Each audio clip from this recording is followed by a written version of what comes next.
The photo you've just seen was taken here on Omaha Beach in Normandy.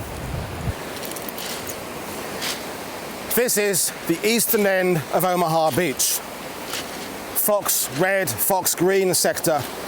This is shingle. Now shingle, let's be clear what this is. This is the European use, the British use of the word shingle, not American. The beaches, the landings here were planned mostly by the British. The Americans were then assigned the beach, but the planning was done by the British. British terminology was used. This is shingle. Shingle is smooth, washed rocks, been here for thousands of years, rolled over by the tide day in, day out, making this 8-foot high bank, 30 foot deep. And it's where that classic photo, that iconic photo was taken, somewhere along here.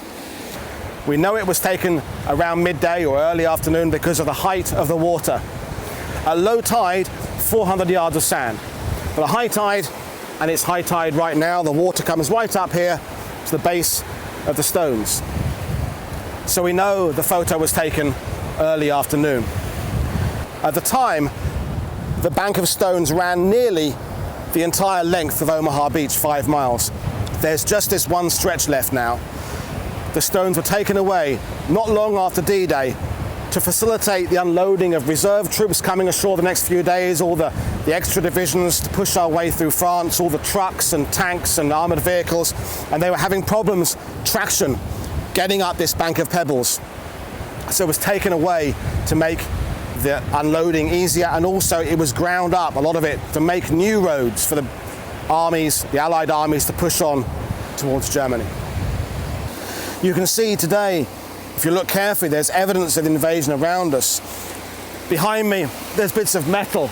That's D-Day or Normandy 1944 wreckage, bits of cabling and bits of German obstacles, and different things wash out all the time.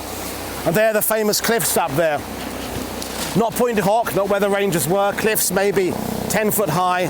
It's those cliffs there where the famous photos were taken of the GIs sheltering under the cliff face there, the wounded men, some of which were here because the tide moves easterly here generally.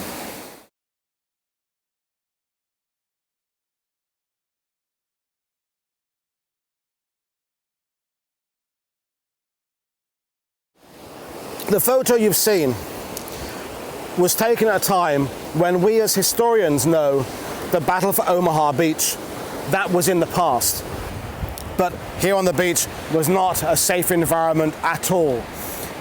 The threat came from artillery inland, just a sheer worry about all the landing craft coming in. You've got to remember, if you were here then, 2,000 ships and landing craft visible from this one beach, not counting the other 4 beaches to our east and west. The landing craft coming in, that they would collide, and people got crushed or fell off or drowned, and people are being knocked about, and seasickness, and those contribute to the chaos on the beach. And the chaos is seen in that photo. You can see on the faces the desperation, the fear, but also the determination, the depth of strength that was found that day to recover your friend, and people you don't know. Just, there's a guy there, he needs help. I'm going to put myself in harm's way to rescue that guy. The determination is so important. The plan hadn't gone like clockwork, but we persevered, and through that perseverance and determination and individual acts of bravery and never give up, never say die attitude, we found our way ashore. And the symbolism of that photo of let's just get these wounded men out of the water and then we can push on up those bluffs and get inland and get to victory. It's an amazing photo, an iconic image. It's been my pleasure to be here as a historian to share some insight into the background of that photo and show you the same location today. Not much change, 75 years on, just mercifully not a hostile enemy anymore, just a lovely sunny day and people going about their business.